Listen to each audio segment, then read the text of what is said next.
आज फेरि किन यस्तो लाग्दैछ, यादका पन्ना आफै खुल्दैछ। फेरि पो भेट हुन्छ कि माया, अधुरा सपना पुरा हुन्छ कि माया।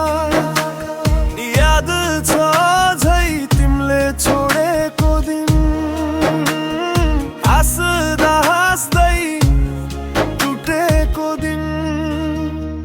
आज फेरि किन यस्तो लाग्दैछ, यादका